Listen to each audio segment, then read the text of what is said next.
And welcome once again to Flashpoints. I'm Bob Orr. Joining me, Juan Zarate, our national security analyst. Juan, good to see you as always. Bob, great seeing you. So, very interesting story. The Sony Pictures company has been hacked. It's been famously reported now. This appears to point at North Korea over this controversial film, some say. It's a comedy called The Interview, in which the film depicts a couple of reporters assigned to take out the leader of North Korea. What's going on here? Well, we know that the leadership in Pyongyang has not been happy with the fact that this film is out. They see it as a piece of aggression and propaganda from the U.S., right? So they don't distinguish between the U.S. government and a movie company. And so the speculation at this point, but it's fairly strong speculation, is that the North Koreans are doing everything possible to both punish Sony for producing this film and to disrupt their operations and embarrass them in a way that makes them perhaps think twice about releasing the film, but also maybe has some deterrent value to have film companies think again about portraying North Korea in a negative light. And I think that's really what's at play here. It also reminds folks, and we've talked about this recently, that the North Koreans are actually fairly sophisticated in the cyber domain. They've conducted several attacks, in particular the Dark Soul attacks against South Korean systems.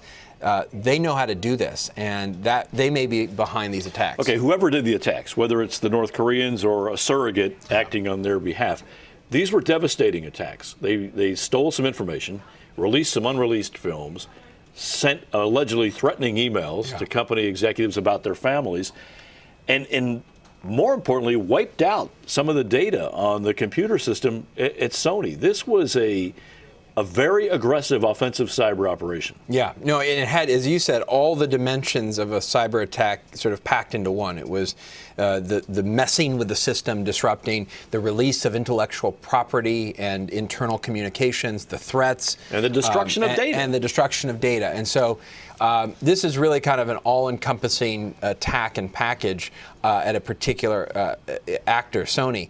And what you said is an important point, Bob. What you have potentially are non-state actors who are aligned with North Korea, or North Koreans leveraging them as proxies. And we've seen this in other contexts where the Chinese have done that or the Russians have done that.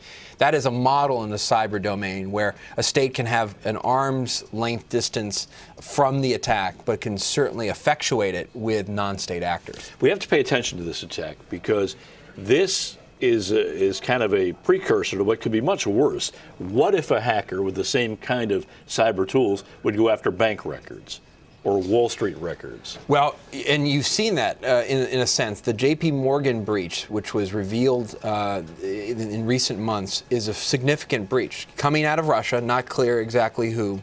But the reality is that's a significant breach. And the concern in the financial industry, and you've heard the Treasury Secretary talk about this, you've heard the Director of National Intelligence talk about it, is that the financial industry is vulnerable. And I've talked about it too. They've got data, they've got the money.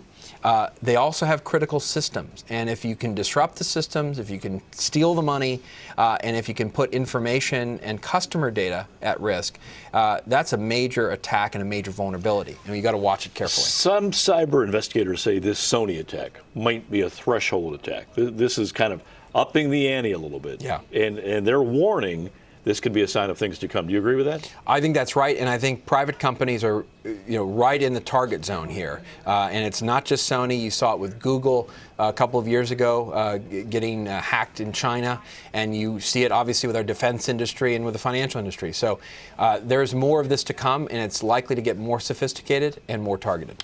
Juan, thanks as always. Thank you, Bob. And thanks to you for watching Flashpoints. I'm Bob Orr. We'll see you next time.